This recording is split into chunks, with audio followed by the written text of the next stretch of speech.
સાહેબે કેટલા કેટલા કામ કર્યા. હું તો મારા પ્રોગ્રામમાં કહું છું કે કામ તો ગણી તો બહુ પાર આવે એવું નથી, પણ ખાલી કોઈ એમ કહેતું હોય કે મોદી સાહેબે શું કર્યું, એ ખાલી મોદી સાહેબ ખાલી જેટલા કલાક જાગે એટલા કલાક જાગી બતાવે તો ખબર પડે કે રાષ્ટ્રના કામ કેમ થાય. આ જાહેરમાં કહું છું, ખાલી એટલું જાગી દે ને ભેળું તોય ઘણું છે સાહેબ. હા, હાલે આવતા હોય તોય મજા આવે. અને કેવડા મોટા તમે વિચાર તો કરો, 370 થી લઈ 500 વર્ષથી આપણા બાપ દાદાઓ રાહ જોતા હતા. અને મહાકાળી માના મંદિર ઉપર પાવાગઢમાં ધજા ફરકાવી શું આપણે આપી શકશો એના માટે? ભગવાન રાઘવેન્દ્ર રામ રામ રામ કરીને બાપ દાદા વૈયા ગયા. રાઘવેન્દ્ર સરકારનું એવું મંદિર બનાવ્યું, આજ આકાશમાં ધજા ફડાકા મારે છે. એથી વધારે શું આવું તો ઘણું છે, ગણવા બે તો પાર નથી આવે એમ સાહેબ. મારો કહેવાનો અર્થ એ છે કે આપણે બહુ સહી દિશામાં સહી. અત્યારે હવે મુદ્દો એક જ છે, જ્ઞાતિ જાતિવાદ ભૂલીને એક થઈ જાય બધા સનાતનીઓ. તો બીજા જે આપણા ધર્મ ઉપર ઘા કરવા માટે આવે છે, બોલવા માટે આવે છે, એ ન બોલી શકે. એ તૈયારી આપણે રાખવી જશે. અને આવી પ્રતિષ્ઠાઓ થશે તો સનાતનની આ સ્થાપત્ય છે આપણી. ભગવાન રામનું મંદિર બન્યું ને અયોધ્યામાં, એમાં એક કોઈ તિથિએ, આપણે તારીખ મને યાદ નથી, પણ એ તિથિએ એક દિવસ પરબાર ભગવાન સૂર્યનારાયણનો હેરડાની સીધું અહીં તિલક થાય છે. આપણે બધા એ દર્શન કર્યા છે, તિલક થાય છે સીધે સીધું. હવે સનાતન સભ્યતા ભારતની શું તાકાત છે એ મારે કહેવું. એ તિલક થાય છે, એ આપણા ભારતના ટોચના, દુનિયામાં ટોચમાં આવ્યા, દુનિયાના ટોચના વૈજ્ઞાનિકોએ અત્યારના આધુનિક ટેકનોલોજીના બધા મશીનોથી ગોઠવીને માપી અને એ જ કર્યું, ત્યારે એ થયું. આધુનિક અત્યારે તો સેટેલાઇટ સાથે બધી ખબર પડે ને કઈ દિશા કેમ, એમ કરી અને એટલે એક દિવસ માટે તિલક થાય છે ભગવાન રામના, બરોબર? એટલે એ બહુ સારી વાત છે. પણ એક બીજી મારે વાત કેવી, આજ તો ટેકનોલોજીથી બધા વૈજ્ઞાનિકોએ ભેળા થઈને આ કર્યું, પણ ભારતમાં એવા કેટલાય મંદિર છે હજાર વર્ષ પહેલાના કે જ્યાં એક નહીં 12 મહિનામાં 12 ચક્રમાન 12 તિલક કરી શકે આવા મંદિર. વિજ્ઞાન કયું હશે ભારતનું? કોક દીક વિચારજો તમે. મોઢેરા સૂર્ય મંદિરમાં તમે જાઓ તો આજનું વિજ્ઞાન જે સૌરમંડળ બતાવે છે, આ બાજુ ગ્રહ ધ્રુવ હોય, આ બાજુ મંગળ, આ બાજુ ગુરુ, આ બાજુ પૃથ્વી છે, તો સામે આવી રીતે સૂર્ય, એ જે અત્યારે વિજ્ઞાન બધું સેટેલાઇટ બધું જોઈને બતાવે છે ને, જે આપણે જોઈ શકીએ ને કોમ્પ્યુટરમાં, એ 1000 વર્ષ પહેલાના મોઢેરાના સૂર્ય મંદિરમાં છે. કયા યંત્રથી જોયું હશે? ભારતનું વિજ્ઞાન ક્યાં હતું એમ તમે વિચાર કરો. એ પરંપરાના આપણે વાહક છીએ, એ સનાતન પરંપરા છે અને એ આપણે ભૂલવાનું નથી.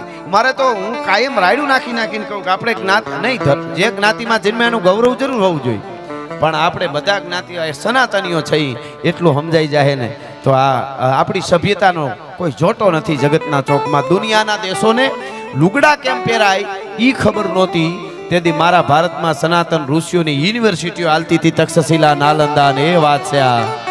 અને કે એમાં ભૂદેવો સાહેબ, એમપી સાહેબ ભૂદેવો તો તમે જુઓ, અયોધ્યામાં ભરત ને શત્રુઘ્ન બે મોહાળમાં હોય અને રામ લક્ષ્મણ એ બે વનમાં જાય અને ઇન્દ્ર મહારાજને એમ થઈ જાય ઘણીક વાર જો કોઈક આડાવડા થાય તો હું અયોધ્યાની ગાદીએ બેહી જાઉં તો એ વખતે વશિષ્ઠ મહારાજ બીજું હોય તો શું કરે કે મોકો છે ગાદીએ બેહી જાય, પણ એને કીધું કે અમે બ્રાહ્મણો તો રક્ષણ કરવા વાળા છે, ગાદી નો ખપે. ભરતને કીધું હાંકડી બેહારી જાય, બાકી અમારાથી નો બેહાય. આવી તો કેટલી કથા છે. આચાર્ય ચાણક્યને તમે વાંચો તો ખબર પડે. એક વગડામાં વનમાં રહેવા વાળા છોકરાને તૈયાર કરી અને જેને કહેવાય એવી મહાસત્તાની માથે ચંદ્રગુપ્ત બેહારી અને કીધું કે મારે સત્તા નથી જોતી, બાકી હું તારી હારે છું. કેટલી કથાઓ છે, મારે કેવું છે આજે. અને એક બીજી વાત હું શરૂઆતમાં જ કહી દઉં, પછી આપણે આગળ વધીએ. આપણા ત્યાં વામપંથીઓ જે છે ને એ અંદરો અંદર ઓલું કરવા માટે બહુ મથે છે. એનું લાંબુ હાલ છે નહીં હાલે, એમાં કઈ એ તો કર્યા કરે. એનું કામ ઘુવડ કોઈ દી માને જ નહીં કે સૂરજ ઉગે છે, તો એમાં કઈ ફેર ન પડે. સૂરજ તો જળા કરતો ઉગવાનો જ છે, પણ એની મહેનત ચાલુ રાખે છે. પણ એનો વાંધો નથી. વધારે બોલાય જાય તો માફ કરજો. આપણને સનાતનીઓને, ભારતીયોને દુનિયાના કોઈ બાપની કોઈની ત્રેવડ જ નથી નુકસાન કરી શકે. આપણને આપણા એ ઝેરવા છે એ કહી દઉં અને કહી દઉં. આજ પણ હારા કોઈ ભૂદેવ હશે વિદ્વાન કે હારા કલાકાર હશે, હારા સનાતન માટે કે પાર્ટીમાંથી કોઈ હારું ભારત માટે સનાતન માટે બોલતું હોય છે, એનો વિરોધ આપણા જ કરશે અને કરશે. બસ આપણા એક થઈ જાય એટલે દુનિયામાં કોઈની તાકાત નથી ભારતને હરાવી. હવે સનાતનીઓ એટલે શું છે?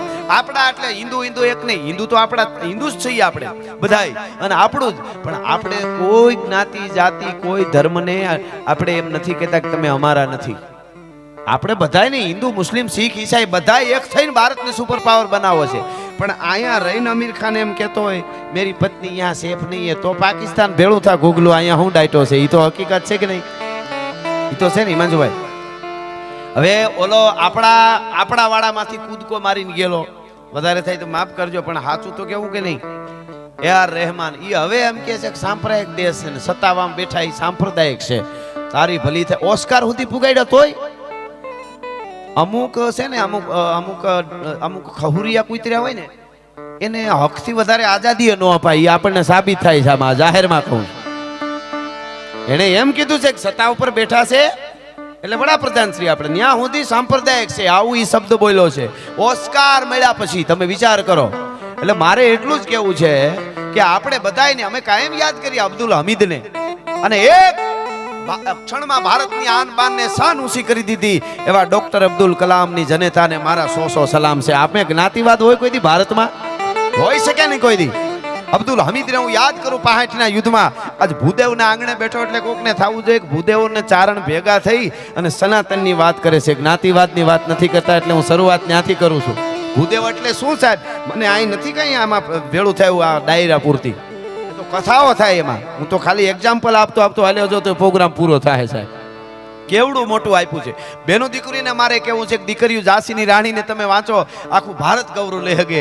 બ્રાહ્મણની દીકરીએ જેથી હાથમાં તરવાર લીધી ને તેથી અંગ્રેજોની હું ખરામ કરી દીધી હતી. ભલા માણસ કે ખબર પડે કે આ દેશની દીકરી કેમ લડે.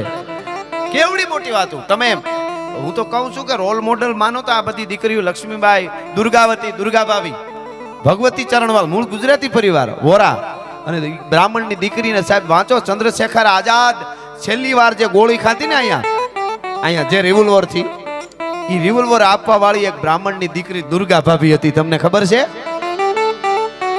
ટ્યુશન દે બાળકોને. જોજો લાહોરમાં ટ્યુશન આપી અને ઘર ચલાવે. ટ્યુશન કરીને એમાં 2 ભાગ કરે. ટ્યુશન માંથી પૈસા આવે ના. એક ભાગ પોતાનો દીકરો ને પોતાનો પતિ ભગવતી ચરણ બોરા. અને એ નાના નહીં કે બહુ મોટો પરિવાર માંથી આઝાદીમાં જોડાઈ ગયા. અને એમાં અડધો પૈસો વાપરે ને અડધો પૈસો ક્રાંતિકારીઓને દારૂગોળો લેવામાં વાપરે. સાહેબ ભગતસિંહને છોડાવવા માટેની આખી કથા સાંભળી છે ને. મને તો માફ કરજો, મને મહાત્મા ગાંધીને વંદન છે પણ આપણને બહુ આપ્યું. એ બુઠ્ઠાને વંદન કરું છું અહીંયાથી. પણ આપણે એને બહુ આપ્યું. ગાંધીજીને ખીસું નહોતું ને એની પાસે કોઈ રૂપિયો ન રાખતા એવું આપણે સાંભળ્યું છે. પણ અટાણે ગાંધીજી ખિસ્સામાં બધાને જોઈ. તો મારું કહેવાનું છે કે ગાંધીજીને મારા વંદન છે. એ ભારતના મહાપુરુષ, એમાં કોઈ બીજી વાત નહીં. પણ એક કહી દઉં, કોઈ એમ કહેતું હોય કે દે દી હમે આઝાદી બિના ખડક બિના ઢાલ, સાબરમતી કે સંત તુને કર દિયા કમાલ. બિના ખડક બિના ઢાલ કોઈ ખુરશી ખાલી ન કરે. એટલે ઈ એમ હોય તો કાઢી નાખજો. હા એ વાત ખોટી પડે. વાહ. અને મેં તો દુર્ગા ભાભીને વાંચ્યા છે. તમે કોક દી વાંચો. પોતે લખે છે અને બોલે છે. આમાં આ નોંધ લીધા જેવી વાત છે. મહાત્મા ગાંધીને વંદન. ઈ પણ જ્યારે એમ કહેવા ગયા ને દુર્ગા ભાભી કે ભગતસિંહ માટે કંઈક કરો, હું અને એમ કે છે એક બીજી દીકરી, નામ અત્યારે હું ભૂલી ગયો, આવશે તો આગળ કહીશ. બેનું એ બે મળવા ગયા મહાત્મા ગાંધીને અને કીધું ભગતસિંહ માટે કંઈક કરો. તો કે અમારામાં જોડાઈ જાય કરી. આવું દુર્ગા ભાભી કહે છે. જીવી ગયા પછી ફાંસી ન મળે અને ઈ દળ મૂકીને અમારા ગરમ દળ મૂકીને અમારા જે દળ છે એમાં જો આવી જાય શાંત દળમાં તો કંઈક કરી. આવું દુર્ગા ભાભી કહે છે. અને મને દુર્ગા ભાભીનો વિશ્વાસ છે એટલો બીજા કોઈ લેખ્યો એનો મને વિશ્વાસ નથી. આ હું જાહેરમાં કહું છું અહીંયાથી. ગાંધીજીને વંદ પણ હોય બધા. આ તો છે ભાઈ, ઈ તો છેલ્લે ઈ વાત તો આવે. એટલે ખેર મારે કેવું છે ઈ કે બેનો કોકની દુર્ગા ભાભીને વાંચજો. મુંબઈમાં એને અંગ્રેજ કેવડા અધિકાર ઉપર ફાયરિંગ કર્યા એકલી રાતમાં. અટાણે એકલી દીકરીને ક્યાંક અરે અટાણે ક્યાં વાત કરવી, રહોડામાં ગરોળી કરી જાય કે મમ્મી ગરોળી. મમ્મી પાછી કે અરે રે મગરની અણહાર આવે છે. પણ અણહાર મગરની છે પણ ઈ થોડી મગર છે ખાઈ જવાની છે. રાતમાં ફાયરિંગ કેવી રીતે કર્યા અને કેવી એની આખી કથા તમે વાંચો ને, પણ એક વાત મારે કેવી છે ખાલી સાંભળજો. ભગતસિંહ અને ચંદ્રશેખર આઝાદ ને એમની ટીમે સાન્ડર્સને માર્યો.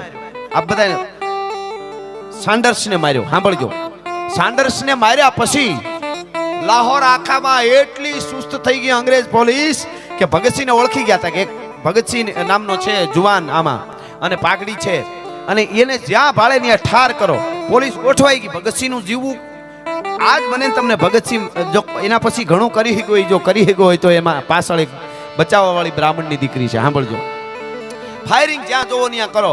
અને રાતના પોતાનો પતિ તો કલકત્તા હતો, ભગવતી ચરણ વોરા, અને રાતના 9:30 થી 9:45 વાગ્યાની આસપાસ એક બ્રાહ્મણની 27 વર્ષની દીકરી, 26 કે 27 વર્ષની દીકરી, અને એને ટકોરા લાગ્યા દરવાજે. દરવાજો આમ ખોલ્યો, 5-7 જુવાનો અંદર આવ્યા. એમાં એક ટોપા વાળો હતો જુવાન, હુરિયો. એટલે ધીરેક દઈને એને રાજગુરુને કીધું, ये अंग्रेज कौन है? दुर्गा भाभी, સાંભળજો, ये अंग्रेज कौन है? એટલે ધીરેક દઈને એમ કીધું ને, અંગ્રેજ કોણ હે. ખખડાટ દાંત કાઢતા કાઢતા ભગતસિંહ એટલું બોલ્યો, मेरी दुर्गा भाभी मुझे नहीं पहचान सकी, अब अंग्रेज नहीं पहचान सकेगा, वो सही हो गया है.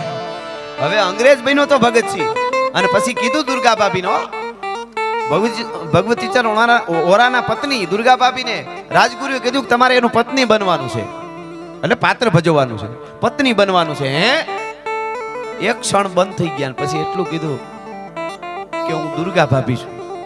એક તો મને દુઃખ વ્યક્ત કરી દઉં અહીંયાથી ભાઈ, આપણે સનાતનીને હવે નહીં જાગીને એક કહી દઉં, સીમાડે આપણા વીરો જે છે ને ઊભા છે ને, હું કાયમ કહું છું કે આજ પણ સીમાડે આપણા દેશના યુવાનો જાગે છે, એટલે ડાયરામાં તબલું બેંજો વાગે છે. આપણે જો વાત આખી કહું, પણ સીમાડો હાચવીને ઉભેલા યુવાનોની જ તાકાત છે કે આ દેશનું રક્ષણ કરી શકે. એ વાત તમારે માનવી પડે પહેલે નંબરે. પણ એથી પહેલે નંબરની એક વાત કરું, દુનિયાનો કોઈ દેશ, ભારતનો નહીં, દુનિયાનો કોઈ દેશના સૈનિકોની તાકાત નથી કે એ દેશને બચાવી શકે. કારણ એમાં સંસ્કૃતિ, સંસ્કાર ને સભ્યતા જો ન હોય. હવે તમે વિચારો, આપણા દેશના યુવાનોની તાકાત નથી ભારતને બચાવી શકે. શું થાય તો સાંભળજો, ઈ હિમાળા હાસવીને મરવા માટે ઊભા છે, શહીદ થવા માટે. એ હકીકત છે. દેશ આખો બરબાદ થઈ જાય, વ્યસનમાં વયો જાય, સભ્યતા ભૂલાઈ જાય, સંસ્કાર ભૂલાઈ જાય, જ્ઞાતિવાદ થઈ જાય, બધું ફેલાઈ જાય, અને હામાં છેલ્લે ગાંડા થઈને દારૂ પીને બાંધવા માંડે, અને પૂરું થઈ જાય. સીમા બચાવી શકે સૈનિકો દેશને? તો પહેલા નંબરે ભારત, કોઈ પણ દેશની, પણ આપણે ભારતીય એટલે ભારતની સભ્યતા અને સંસ્કાર અને આપણી સંસ્કૃતિ આગળ હશે તો એ યુવાનો બચાવી શકશે. એ સંસ્કૃતિ માટેની આ વાત છે. એટલે સાંભળજો, દુર્ગા ભાભીએ કીધું કે મારા હામો આવીને કોઈ કહે ને કે તમારે પત્ની બનવાનું છે, એ બીજી ક્ષણે જીવતો ન હોય. પણ ભગતસિંહ તો મારો ભાઈ કયો, દીકરો કયો, જે મારે દેશ માટે કરવું પડે તો એની પત્ની બનવાય થોડીક વાર માટે તૈયાર છું. ભલા માણસ, હા હા હા. અને મારા દેશની બ્રાહ્મણની દીકરીએ પહેલી વાર મેકઅપ કર્યો ભાઈ. હવે હું બેનું દીકરીને કહી દઉં, મેકઅપ કરો એમાં મને કોઈ વાંધો નથી, તૈયાર થવું, સારું લાગવું એ સારી વાત છે, એમાં કોઈ ખરાબ નથી. તમે તમારે તૈયાર થાવ, બધું સાચું. જરીક પતિદેવના ખર્ચા પ્રમાણે, પગાર પ્રમાણે ખર્ચો કરો, એ પેલી ચોખવટ.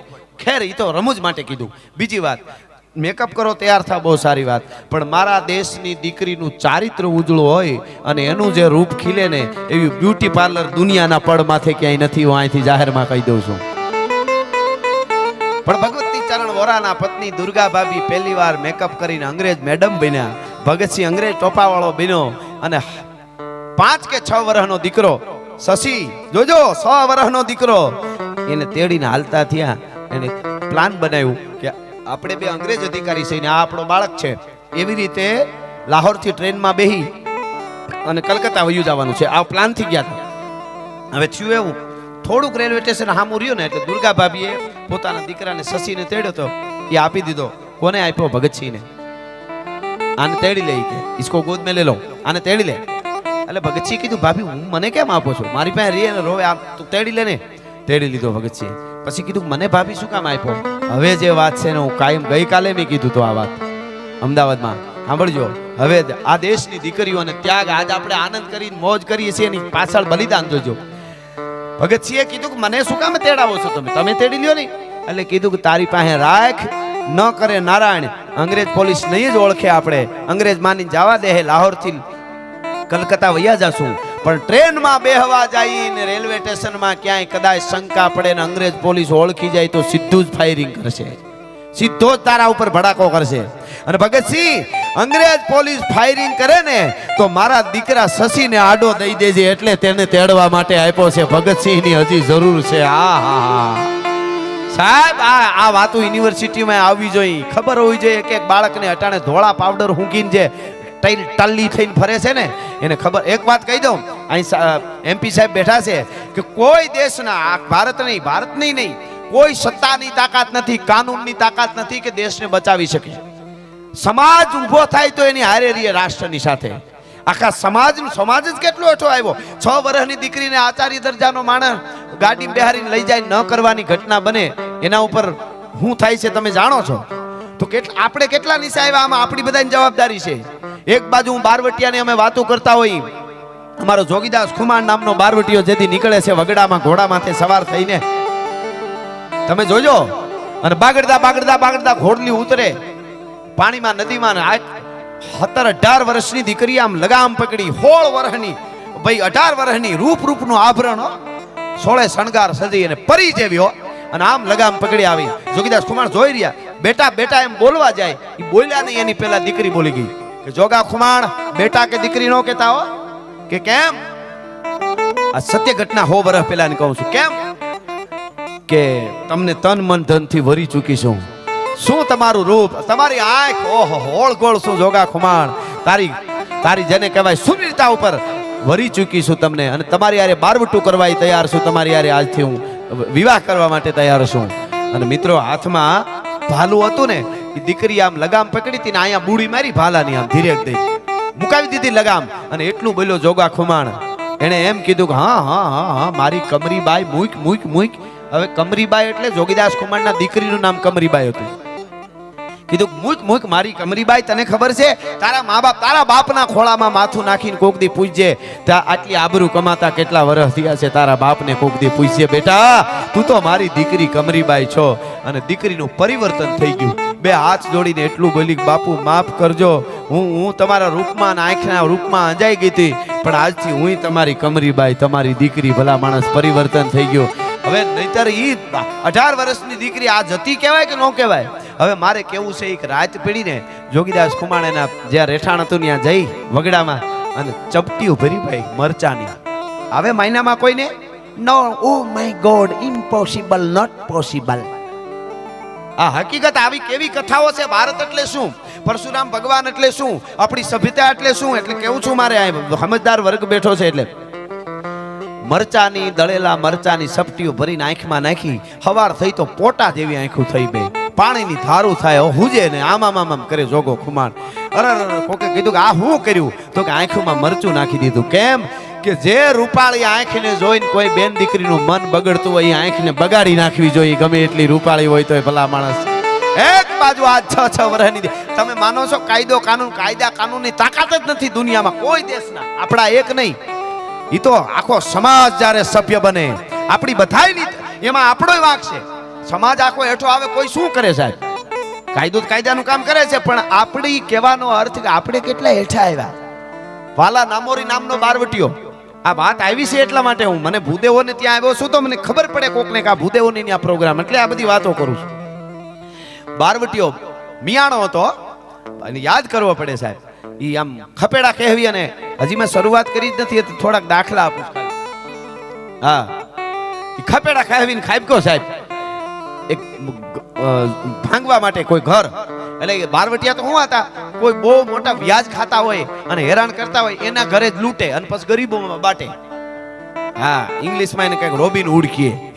હવે એવું કર્યું, અને ખાબકો ઉપરથી, એમાં 2 ઘર હોય ને, એમ બાજુના ઘરમાં ખાબકી ગયો અંધારામાં. એમાં કોઈ બેન દીકરી હુતી હતી, ભડાંગ દઈને પડ્યો, આમ માથેથી નળિયા ખેહવીને. બેન દીકરીના શરીર ઉપર ધાપ કરતો હાથ અડી ગયો, છાતી ઉપર હાથ હીડ્યો અને કૂદકો મારીને ઊભો થઈ ગયો. અને હાય. હવે બારવટિયા એટલે 12 પ્રકારના વટ. કોઈ બેન દીકરીને અડાય નહીં, કોઈ બેન દીકરીની આંખમાં આંખ નાખીને વાત ન કરે. જોવા ખાતર જોઈ લે, એક બેન કેમ છો એ વસ્તુ જુદી છે. આંખમાં આંખીને વાત ન કરાય, બેન દીકરીને અડાય નહીં, એવા ઘણા પ્રકારના નિયમ 12 વટ. વાલા નામોરીને ખબર પડી કે હાય હાય બેન દીકરીને શરીરે મારો હાથ અડી ગયો. ઈ નિક્ષણે હાથમાં તરવાર હતી, એનો ઝાટકો માર્યો અહીંયા અને કચડું ધોપ કરતો અહીંથી હાથ કાપી નાખ્યો અને વાલો નામોરી નીકળી ગયો. જે હાથ બેન દીકરીના શરીરે અડી જાય એ હાથ બારવટામાં ન હાલે.